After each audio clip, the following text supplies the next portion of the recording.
Daniel yang telah memberikan kesempatan bagi kami tim Persekutuan 7 untuk membawakan misi kebenaran firman Tuhan di tempat ini. Amin.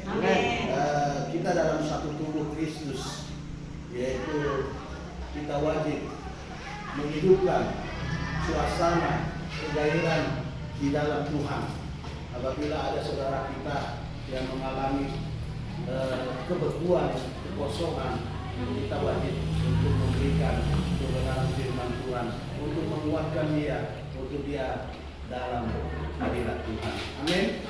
Ibu bapak saudaraku terkasih dalam nama Tuhan Yesus, firman yang mau saya sampaikan di sini yaitu firman yang disampaikan oleh Bapak Gembala kita, karena kami kebetulan pada pagi hari dia beribadah juga di gereja kita. Jadi firman itu transformasi juga sampai kepada gereja cabang. Amin. Nah, firman Tuhan bagi kita pada saat hari ini terambil dari kitab Kisah Para Rasul 4 ayat yang ke-12 sampai ayat yang ke-21.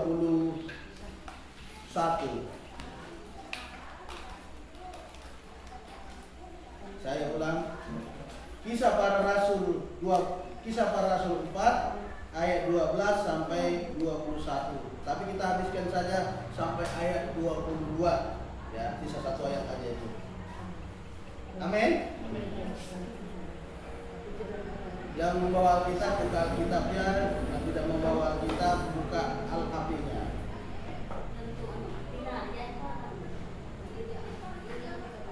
Bapak Ibu, saya membacakan pasal yang genap, yaitu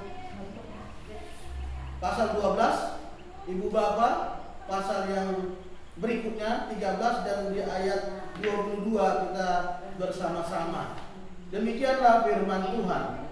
Dan keselamatan tidak ada di dalam siapapun juga selain di dalam Dia, sebab di bawah kolong langit ini tidak ada nama lain yang diberikan kepada manusia yang olehnya kita dapat diselamatkan.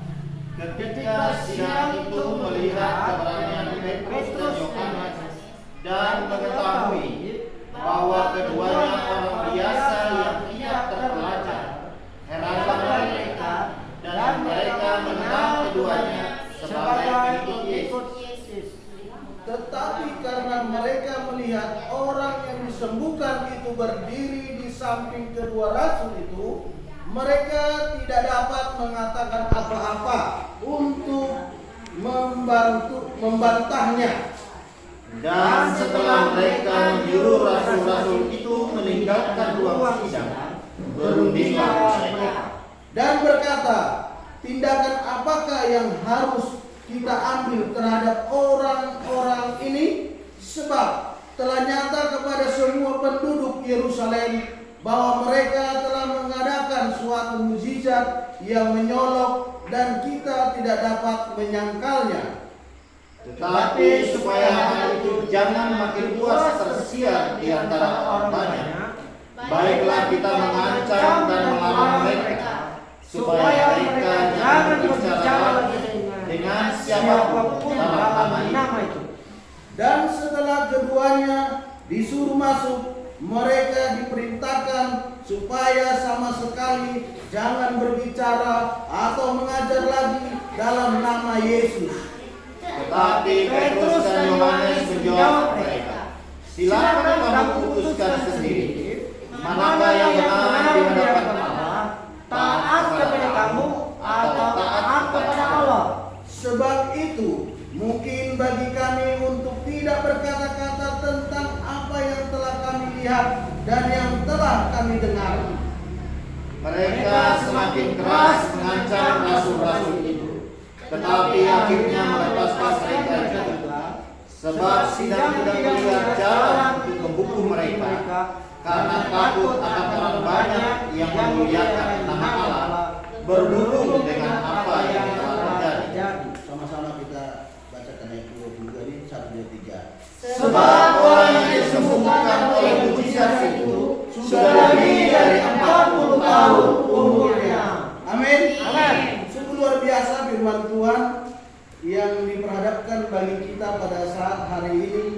di mana Bapak Ibu Saudara terkasih ada dua tokoh dalam firman ini kalau kita perhatikan, yaitu yang bernama Petrus dan Yohanes. Dia adalah seorang murid daripada Tuhan Yesus. Mereka berdua adalah murid-murid daripada Tuhan Yesus. Dikala Tuhan Yesus sudah tidak ada lagi di tengah-tengah kehidupan para rasul, dan mereka mengalami yang namanya lawatan kuasa Roh Kudus, kepenuhan Roh Kudus, sehingga mereka dengan semangatnya mau memberitakan kebenaran firman Tuhan, mau memberitakan kepada seluruh manusia, karena amanat agung yang Tuhan sampaikan kepada mereka dikala Tuhan Yesus naik ke surga. Jadikanlah semua bangsa muridku, kata Tuhan kepada rasul-rasul tersebut. Nah, inilah Bapak Ibu Saudaraku terkasih, kalau kita lihat bagaimana semangat daripada kedua rasul Tuhan ini, murid-murid daripada Tuhan ini, yaitu Petrus dan Yohanes.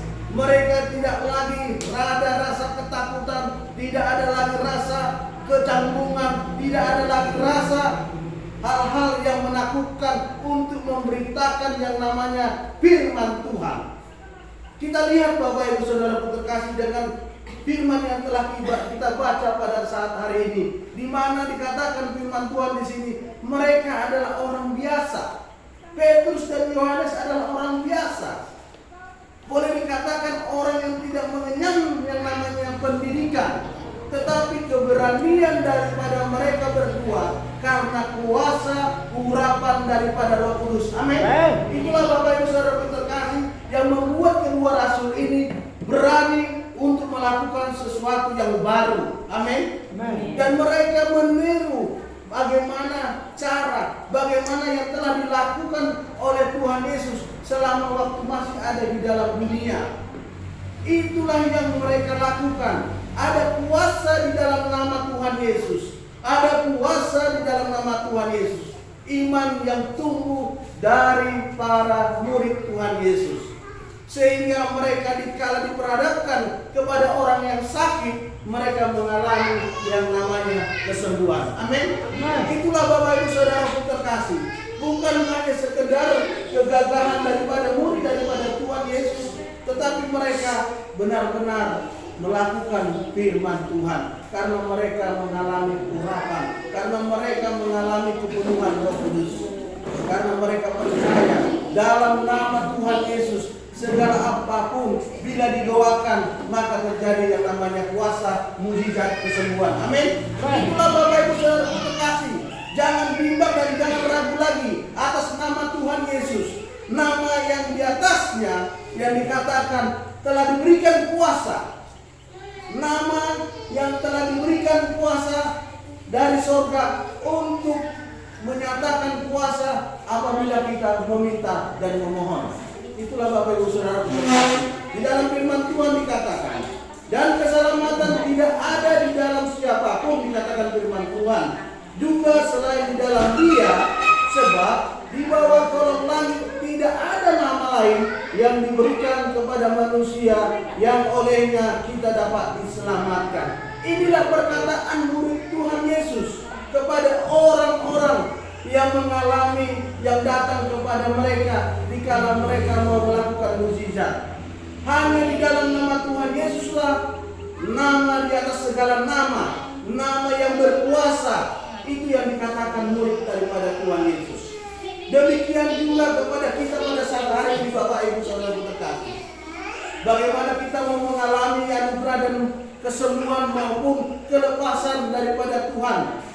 Untuk itu kita harus percaya, amin. Untuk itu kita harus percaya dan imani bahwa di dalam nama Tuhan Yesuslah yang namanya kelepasan, kesembuhan itu terjadi. Amin.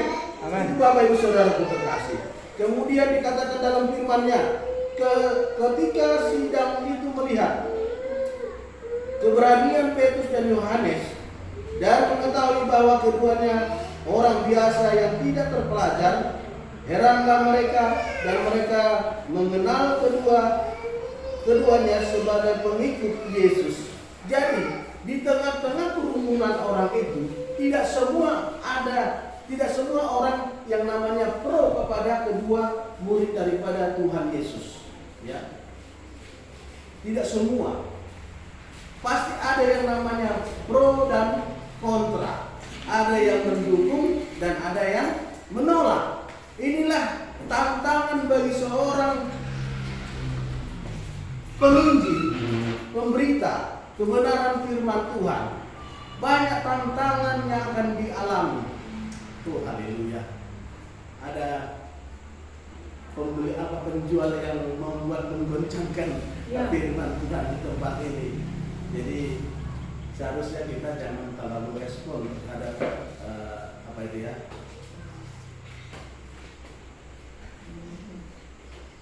Jadi kekurangan jemaatnya jadi terasa keluar jadinya. Kita beli es krim.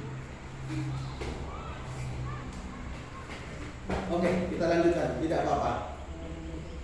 Amin. Jadi Bapak Ibu Saudara terkasih, itulah yang namanya tantangan. Nah, ini aja sudah ada reaksi tantangan bagi seorang pengkhotbah, bagi seorang pemberita firman Tuhan. Ada tantangan, ada yang pro dan ada yang kontra. Artinya ada yang setia dan ada juga yang tidak setia. Amin. Amin. Disinilah Bapak Ibu Saudara terkasih, bahkan juga terhadap kedua daripada wanita yang bersama dengan Tuhan Yesus juga, Marta dan Maria. Ada yang setia mendengarkan firman Tuhan, ada yang sibuk dengan hal-hal di dapur ataupun hal-hal yang lain. Tetapi itulah Bapak Ibu Saudara terkasih, di dalam kehidupan manusia Tuhan memberikan pilihan. Amin. Tuhan memberikan pilihan. Mau pilih kesetiaannya mendengarkan firman Tuhan, mau dia pilih tidak mendengarkan firman Tuhan, itu adalah pilihan. Yang pasti firman disampaikan tidak diulang kembali, karena firman disampaikan untuk kita bagi orang yang setia mendengarkan firman Tuhan. Amin. Nah, itu Bapak Ibu Saudara terkasih.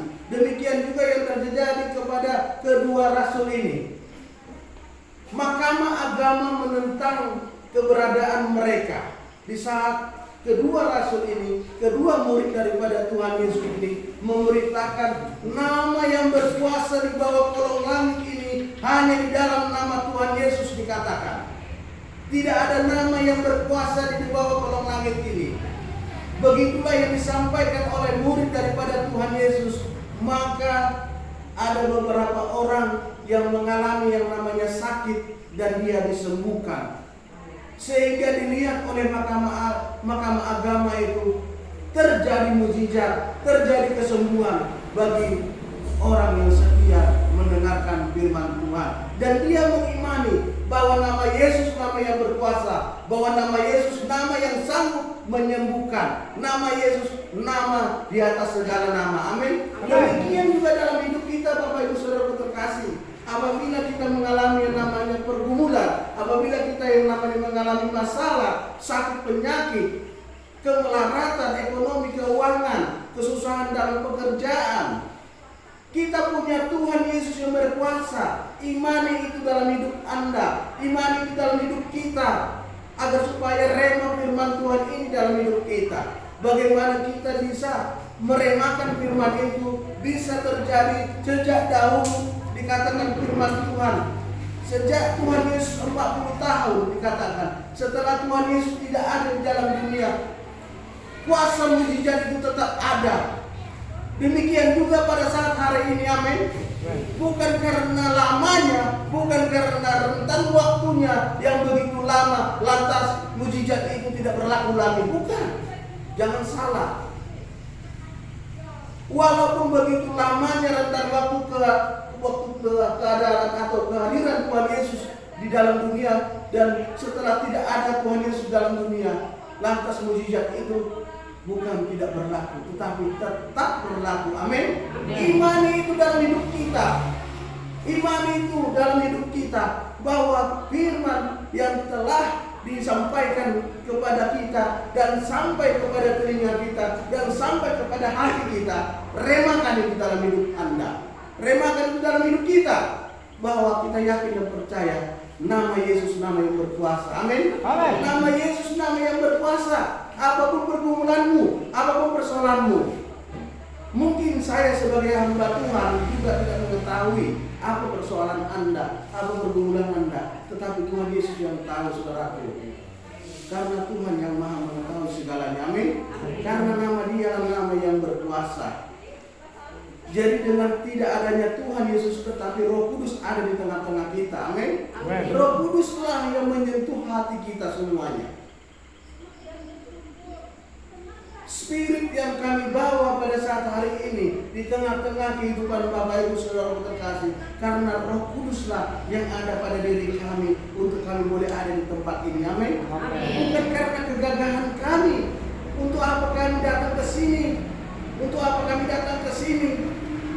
Kalau secara materi tentu biaya sudah banyak keluar, tetapi karena roh kami, roh yang ada di dalam diri kami, ada Roh Kudus Tuhan yang berdaulat itu, yang memerintahkan kepada kami untuk melayani, untuk beribadah bersama-sama dengan saudaraku seiman di sini. Amin. Karena kita adalah satu tubuh di dalam Kristus.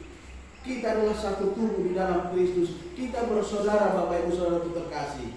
Jangan anggap kami ini orang yang lebih. Tidak, sama kita di hadapan Tuhan. Amin. Sama. Untuk itu Bapak Ibu Saudara terkasih, terimalah firman Tuhan, terimalah kebenaran firman Tuhan. Biarlah firman itu yang menjadi kekuatan bagi hidup kita. Firman itu yang menjadi pegangan hidup kita. Apa masalahmu? Apa pergumulanmu? Serahkan kepada Tuhan Yesus. Tuhan Yesus sanggup melakukan segala perkara yang tidak mungkin dalam pikiran kita, tetapi Dia dapat menyelesaikannya dengan baik. Amin. Itulah Bapak Ibu Saudara terkasih. Kemudian dikatakan firman Tuhan di ayat yang ke-15.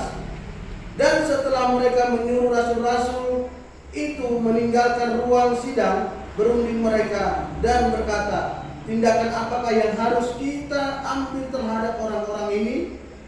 Sebab telah nyata kepada semua penduduk Yerusalem bahwa mereka telah mengadakan suatu mukjizat yang menyolok dan kita tidak dapat menyangkalnya.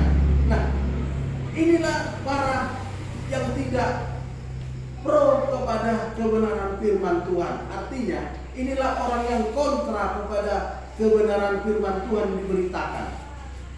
Mereka tidak terima ada nama selain nama yang mereka agungkan, yaitu nama Kaisar. Mungkin pada zaman dahulu nama Kaisar nama suatu yang diagung-agungkan bagi orang-orang yang tidak percaya kepada Tuhan. Jadi mereka keberatan kalau nama Tuhan Yesus ini yang terus berkumandang, yang terus dinyatakan, yang terus diberitakan kepada manusia, sehingga banyak orang yang akan datang kepada Tuhan Yesus. Tetapi para ketua-ketua atau para ahli-ahli mahkamah agama tidak terima nama Yesus diberitakan seterusnya. Mereka menginginkan bagaimana cara untuk rasul ini tidak lagi menyampaikan kebenaran firman Tuhan. Demikian juga dalam kehidupan kita Bapak Ibu Saudara terkasih. Tentu ada tantangan dalam hidup kita secara pribadi untuk kita tetap mengimani Yesus sebagai Tuhan. Ada tantangan. Bukan tidak ada tantangan. Pasti kita mengalami yang namanya kemunduran iman. Kadang seperti yang saya katakan kemarin, kenapa doaku belum terjawab? Kenapa sakitku tidak sembuh-sembuh? Ini juga suatu tantangan bagi setiap orang yang percaya kepada Tuhan Yesus. Karena dia merasa, adakah Tuhan ini? Akhirnya imannya merasa undur, mengalami kemunduran. Nah, ini Bapak Ibu Saudara terkasih, itu tantangan dari diri sendiri, ya. Dari diri sendiri. Jadi banyak tantangan-tantangan bagi hidup orang-orang yang beriman. Tentunya dalam hidup kita pribadi lepas pribadi. yang membuat kita malas ke gereja, yang membuat kita malas mendengarkan firman Tuhan. Ada. Diperhadapkan kita dengan sesuatu pekerjaan yang menjanjikan keuangan yang besar, sehingga lebih baik tidak bergereja, aku lebih baik bekerja. Ada yang seperti itu. Itu tantangan. Lebih baik aku menyedot daripada aku mendengarkan firman Tuhan. Inilah bagi orang-orang, Bapak Ibu Saudara terkasih, bagi kita, bagi orang-orang yang punya iman. Luruskan pikiran mereka. Beritakan firman Tuhan. Sentuh mereka dengan firman Tuhan. Kalau kita sendiri yang ada di dalam gereja ini, kita juga yang namanya mengalami kemunduran iman, tentu kita butuh yang namanya orang untuk mendoakan kita. Amin. Agar kita mengalami pemulihan, agar kita mengalami kekuatan iman. Artinya seperti baterai, seperti handphone. Handphone kalau dipakai terus pasti dia lowbat, ya, pasti mengalami lowbat. Baterainya akan redup ke warna yang merah karena dipakai terus, ya kan? Nah, tetapi kalau dia terus dipakai dan tidak dicas, dia akan mati. Jangan sampai mati imanmu, Bapak Ibu Saudara terkasih. Apabila kau mengalami yang namanya kejatuhan ataupun kemunduran iman, kamu butuh yang namanya orang untuk menguatkan, untuk orang mendoakan, untuk orang menasihati. Amin. Karena kita hidup bersosial, manusia menajamkan manusia. Tidak bisa binatang yang kita suruh untuk menasihati kita. Tidak bisa binatang yang bisa menguatkan iman kita. Tidak. Tetapi manusia. Siapa manusianya? Jangan salah juga memilih manusianya. Tetapi kita pilihlah seorang hamba Tuhan yang kita lihat kehidupannya. Amin. Amin. Yang bisa menguatkan kita, mendoakan kita, Bapak Ibu Saudara terkasih. Seperti ini. Jadi kita di sini butuh yang namanya kekuatan iman. Dengan sudah diberitakannya firman Tuhan bahwa nama Yesus, nama yang berkuasa, nama Yesus, nama yang agung, nama Yesus, nama yang sanggup memulihkan, menyatakan kuasanya atas hidup kita. Untuk itu kita harus imani, kita pegang. Amin, amin. Aku terima Tuhan, aku terima. Jadi apabila kita sudah mengatakannya di dalam hati kita, aku terima nama Yesus, nama yang berkuasa, nama Yesus, nama yang berkuasa, itu yang kita pegang. Tidak mungkin Tuhan meninggalkan kita, tidak mungkin Tuhan tidak mendengarkan apa yang sudah kita terima. Tuhan Maha mendengar, Bapak Ibu Saudara terkasih. Telinganya tidak tertutup untuk mendengarkan seruan dan doa kita. Amin. Amin. Jadi Bapak Ibu Saudara terkasih, terima kasih buat kesaksiannya, bahwasanya ada merindukan pujian, ada merindukan ibadah, ada merindukan doa di tempat ini kembali. Itu adalah yang berbicara adalah Roh Kudus bagi dirimu. Bukan kamu yang berkata-kata seperti itu, tetapi Roh Kudus yang berbicara kepada ibu terkasih, bahwasanya dia merindukan gereja ini, tempat rumah doa ini, tetap nama Tuhan ada dipermuliakan, ada puji-pujian, ada doa yang dinaikkan. Ya kita bersama-sama berdoa, ya, agar gereja Barigas Pusat bisa terus menghidupkan yang namanya ibadah, pujian, penyembahan dan doa di tempat ini, agar kita tetap terbangun, kita tetap dihidupkan, kita tetap dicas, sehingga iman kita menyala-nyala. Amin. Amin. Itu yang kita harapkan, Bapak Ibu Saudara terkasih. Tetapi bila kita juga sudah mengalami yang namanya berkat, yang namanya menerima kasih karunia Tuhan, jangan hanya diam saja ditinggal bagi diri Anda. Nyatakan kepada saudaramu, nyatakan kepada familimu, nyatakan kepada tetanggamu. Ayo kita beribadah, ayo kita memuji dan memuliakan nama Tuhan. Ajak.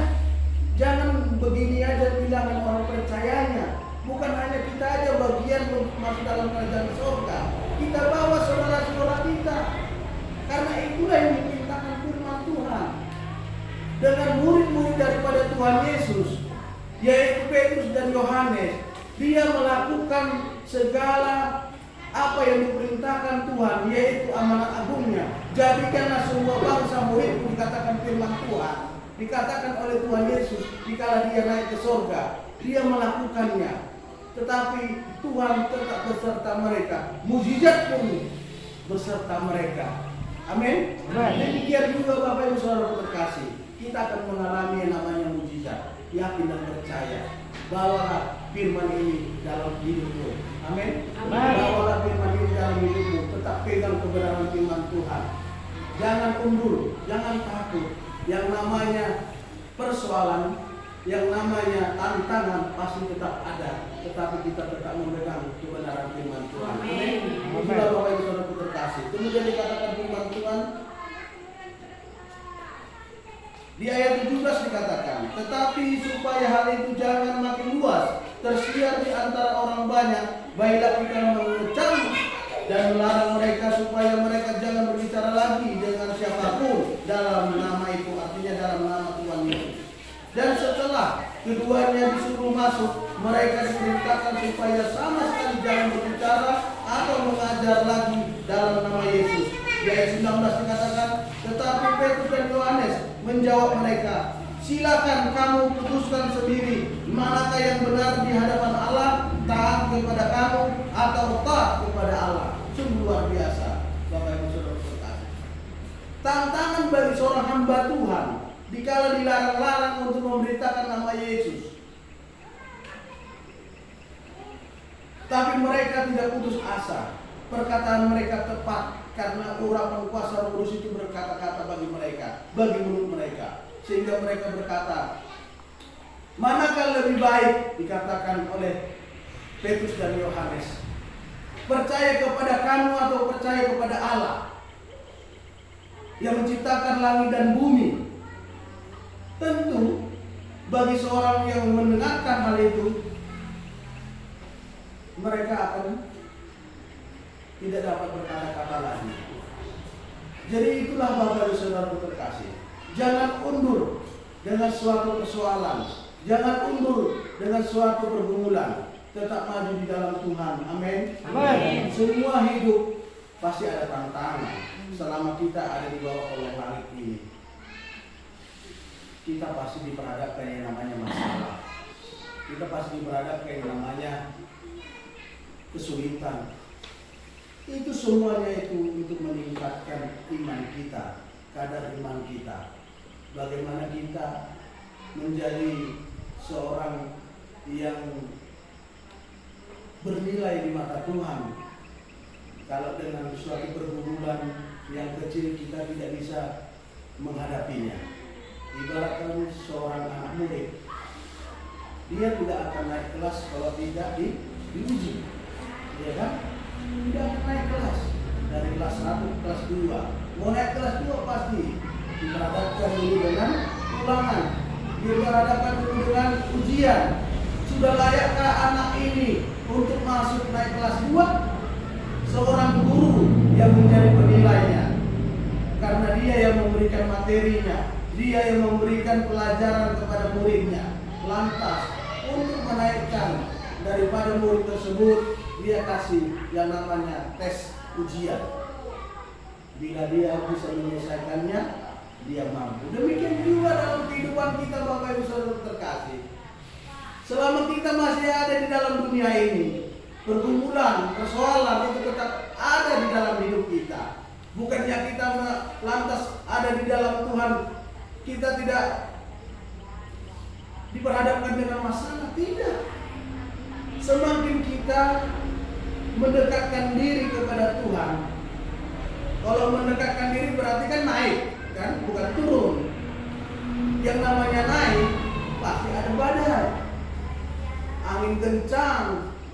Bayangkan bagaimana kita melihat suatu pohon itu naik ke atas, badai di atas, angin di atas itu semakin kencang.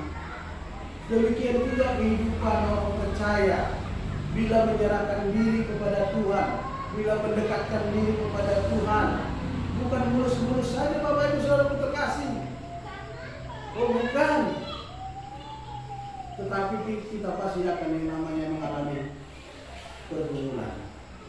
Tetapi Tuhan tidak meninggalkan kita. Itu luar biasanya dalam hidup kita orang percaya. Amin. Tuhan tidak meninggalkan bagi orang yang percaya. Karena Tuhan Bapa yang setia. Amin. Bapa yang setia, yang tak akan pernah meninggalkan anak-anaknya. Seperti kita aja Bapa manusia. Ya, takkan kita mau memberikan ular kepada anak kita apabila dia meminta roti. Bapa di mana yang ada yang seperti itu di dalam dunia? Bukan Bapa namanya. Ya, bukan Bapa namanya yang memberikan ular apabila anaknya meminta roti. Itu masih Bapa dunia, Bapak Ibu. Terlebih Bapa di sorga. Terlebih Bapa di sorga mengasihi hidup orang-orang yang datang kepadanya. Amin. Ini yang harus kita pegang, itu yang harus kita percayai. Kuatkan imanmu. Sakitmu akan sembuh. Amin. Persoalan ekonomimu akan selesai. Tuhan akan memberikan tingkat-tingkat berkat dari surga kepada siapa yang meminta. Amin. Dia nggak akan beri kepada orang yang tidak meminta, berarti dia nggak perlu. Tapi kalau kamu memerlukan, kalau kamu kita meminta, pasti diberi. Karena itulah janji firman Tuhan. Tapi tidak segampang yang kita kehendaki seinstan. Tentu mengalami suatu yang namanya proses. Kesetiaanmu, ketekunanmu, kerajinanmu, semuanya diberi Tuhan. Amin. Itulah Bapak Ibu Saudara terkasih. Memang benar luar biasa Tuhan kita. Tuhan Yesus memberikan tepat pada waktunya yang kita butuhkan. Saya mengalami secara pribadi Bapak Ibu Saudara terkasih. Saya mengalami. Kenapa saya bisa memberitakan firman ini? Karena saya mengalami secara pribadi Bapak Ibu Saudara terkasih. Tuhan Maha Kasih, Tuhan Maha Penyayang.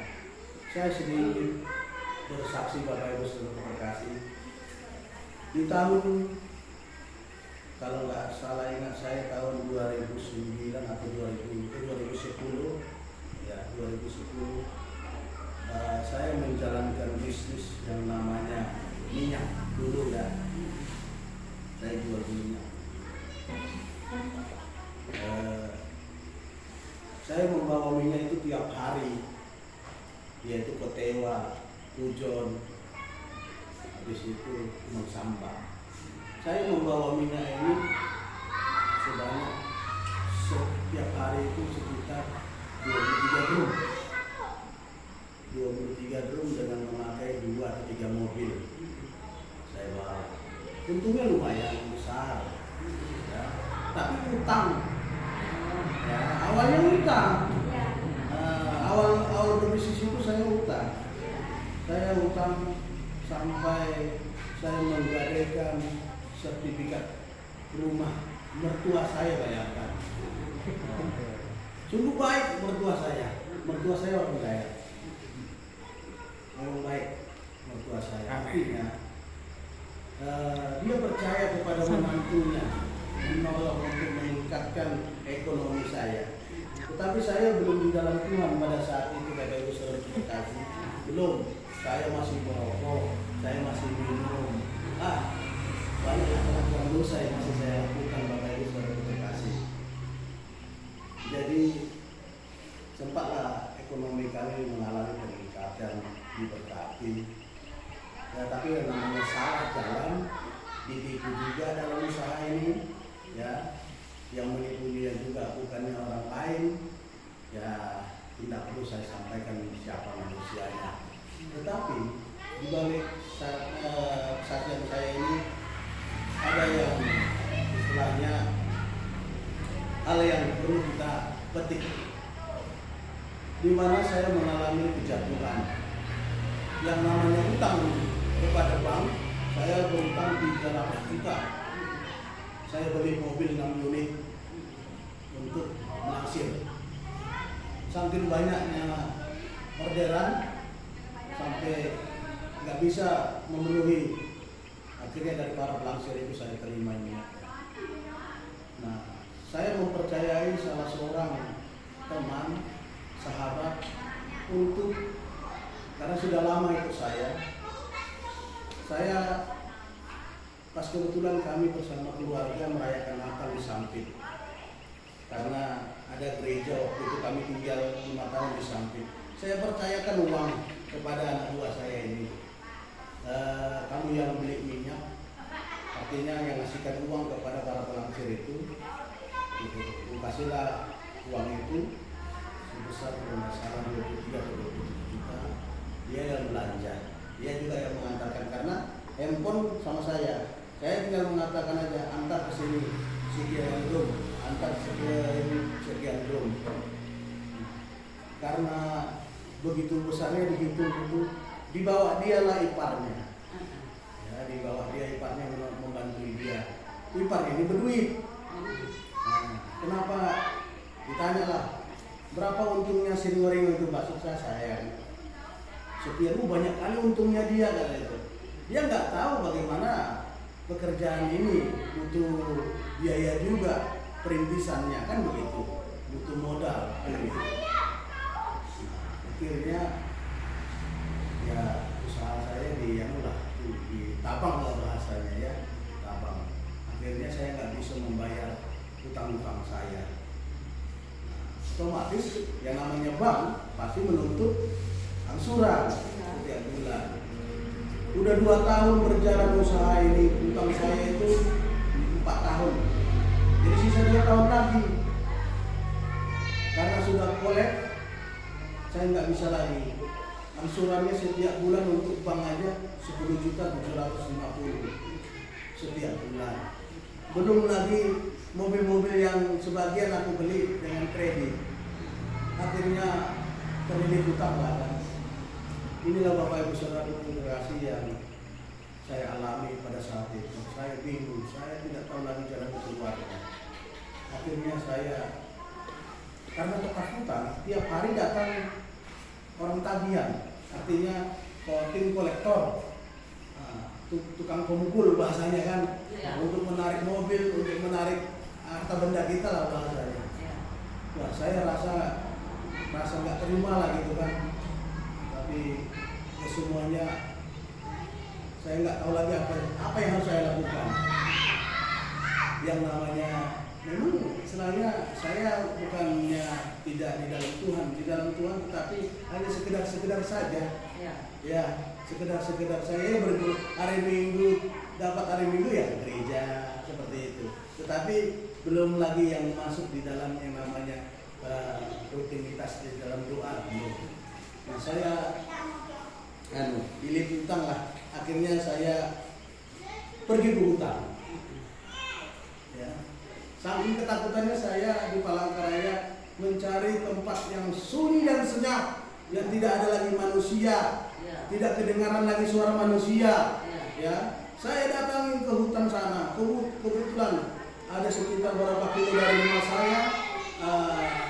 Di tengah-tengah hutan itu ada pondokan untuk saya berdoa. Saya nangis di situ. Saya nangis, saya menjerit, saya panggil nama Tuhan. Tuhan, di mana kamu? Saya katakan seperti itu. Saya seolah-olah berbicara kepada sahabat saya. Sampai 3 hari Bapak bisa berterima. Saya berdoa, saya nangis. Tapi sampai selesai, ibaratkan Ingus sudah angka 11, ya. Tapi kok nggak ada suara Tuhan, ya kan, hari pertama. Oke lah. Jadi saya pulang sengaja malam karena takut kalau saya pulang maghrib, kolektornya tetap datang. Ibaratkan orang manusia itu kalau makan 3 kali, kolektor bisa 5 kali datang ke rumah saya. Jadi saya merasa ketakutan dan kekhawatiran. Nah, jadi akhirnya saya pulang dari gelap-gelap itu jam 9 atau jam 10. Biar sampai ke rumah udah gak ada lagi tabungan, udah gak ada lagi kolektor itu. Nah itulah Bapak Ibu Saudaraku saya alami. Hari kedua seperti itu. Pagi-pagi saya berangkat, tapi udah ada benak saya, kalau kayak gini saya membeli pancing aja. Akhirnya saya beli pancing, membeli pancing yang murah agar supaya saya sambil mancing di sana, agar saya bisa makan. Bayangkan Bapak Ibu, saya berangkat pagi, siang saya nggak makan hari pertama, sore saya juga nggak makan, makannya baru malam sekali karena ketakutan pulang. Akhirnya saya mancing. Dari situlah saya mancing sambil makan ikan itu. Dapat ikan sapat, dapat ikan apa namanya, yang seperti sapat itu, gurame kayak seperti gurame, papuyu. Nah itulah yang saya makan Bapak Ibu Saudara. Saking saya takutnya kepada kolektor yang menagih-nagih, saya berdoa terus sama Tuhan. Hari kedua juga tidak dijawab Tuhan. Ya, hari kedua tidak dijawab. Hari ketiganya saya akan suruh-suruh dan lihat dari rumah. Nah, berangkat pagi, ke hutan lagi, berdoa sama Tuhan. Saya nangis. Tuhan Yesus, tolonglah saya katakan. Dahulu Tuhan melakukan mujizat, saya katakan. Seperti ini, ya, 40 tahun setelah Tuhan Yesus sudah tidak ada, dikatakan firman Tuhan, mujizat itu tetap berlangsung. Bapak Ibu Saudara terkasih, ini sekarang Tuhan, di zaman sekarang ini, aku percaya walaupun dulu Tuhan melakukan mujizat, sekarang pasti Tuhan melakukan mujizat juga kepada saya. Itu saya katakan, Bapak Ibu Saudara terkasih. Saya sambil menangis, saya rindu suaramu Tuhan. Apa yang harus saya lakukan? Tidak segampang yang kita kehendaki, Bapak Ibu Saudara terkasih. Enggak segampang yang kita kehendaki Tuhan langsung jawab. Bayangkan, sampai hari ketiga lah Tuhan baru menyatakan mujizatnya, kuasanya. Dan saya dengar sendiri lewat telinga saya tidak berbohong. Bukannya saya mendengarkan suara-suara hantu, bukan. Tapi Tuhan menjawab doa saya pada saat saya di hutan. Dan Tuhan mengatakan, bangkit anakku, hadapi. Ini adalah Tuhan. Hadapi. Karena saya yang sudah berbuat salah, mau melakukan peminjaman, tidak berkomunikasi terlebih dahulu dengan Tuhan. Akhirnya, Bapak Ibu Saudara terkasih, suara itu suara pertama. Bukan langsung saya respon dan langsung saya bantah. Ini benar nggak ini suara Tuhan? Benar kan suara Bapak? Saya bilang kayak gitu. Sampai nangis saya. Bangkit anakku, hadapi. Sampai 3 kali Tuhan Yesus berkata seperti itu kepada saya. Tak kenapa? Saya pulang. Ya, saya pulang bukan malam, sore. Ya, sore. Langsung saya berhadapan dengan kolektor. Ya, yang mau menarik mobil saya, yang mau mengambil mobil saya, baik itu kolektor finansial maupun kolektor bank. Tetapi dengan keberanian yang Tuhan berikan, itulah Roh Kudus, Bapak Ibu Saudara, saya dibantu sama mereka. Ya, saya dibantu. Mereka nggak berani menarik mobil itu, malah disuruh jual, Pak.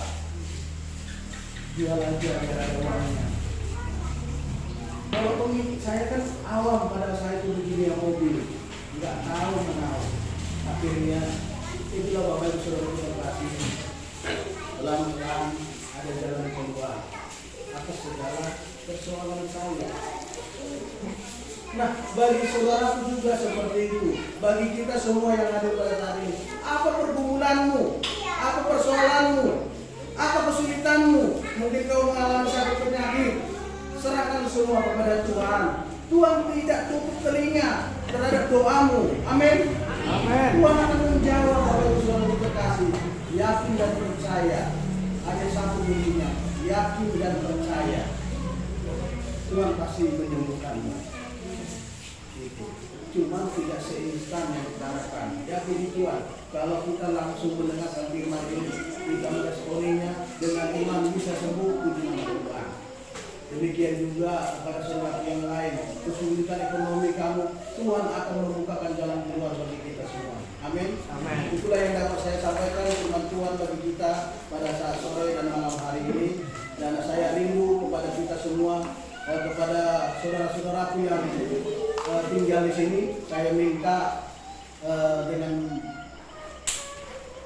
ikhlas maju ke depan, saya mau berdoa untuk kalian yang tinggal di sini, yang alamatnya di sini. Kami yang datang tidak perlu maju. Ayo maju sebentar, kita berdoa biar Tuhan membukakan jalan keluar bagi kita apabila kita dalam keadaan sakit, apabila kita dalam keadaan kesulitan, apabila kita dalam keadaan apapun yang pada saat hari ini kita rasakan. Tuhan akan memberikan jalan keluar. Mari mau sujud, mau berdiri, terserah, kami di sini. Ayo, ini antar Tuhan ini. Ayo, kita di sini depan, ya.